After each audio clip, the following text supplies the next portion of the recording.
After my parents broke up, I would see my dad once a week. He would pick me and my sister up from my mom's house, and we'd go to a restaurant, and then he would take us home. And he would take us to kind of like fancy restaurants, which, neither of us cared about at all. And really had nothing to say to him. And he really didn't know how to speak to us. It was more like, how you liking your filet mignon? And, he just didn't know how to show love. And always, I would kind of eat too much, and I'd be kind of bloated afterwards, and I would sit in the back seat usually, and my sister would sit in the front seat, and I would like lay down and look at the stars and feel just kind of sad and alienated. And it went on like that for years. I just didn't really look forward to seeing him. And it was just like a ritual that I put up with, but without any enthusiasm. And then when I was in 12th grade, my friend John, who was a year older than me, went to Stanford. And I was still, in high school.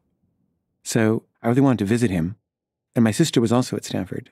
She was in the same year as John. So I asked my dad if he could drive me to Stanford because I didn't drive yet. And he said yes, he would. And so we took this road trip to Stanford, just the two of us. And he got like a hotel room for us. And I think it was the longest we ever spent together since I was a kid. It was like a 6-hour drive each way. And, we started talking. And I was telling him all my, crazy ideas. Like, I didn't want to ever work. I was just going to bivouac and just sleep outside.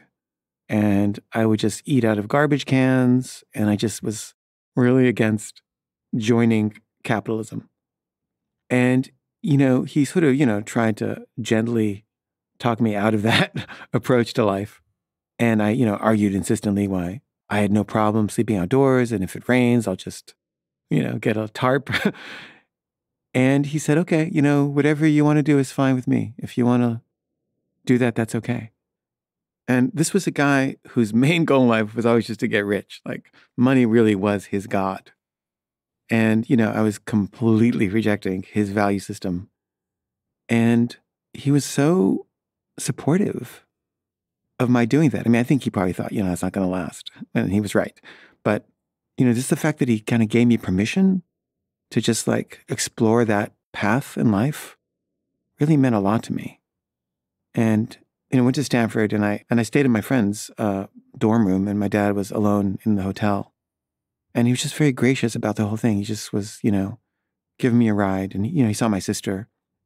And then we drove back. And, when I think back on my dad, because he died a year ago, I think that's my happiest memory with him, was just telling him how I was going to like be a bum and him saying, that's okay. If you want to do that, that's fine with me.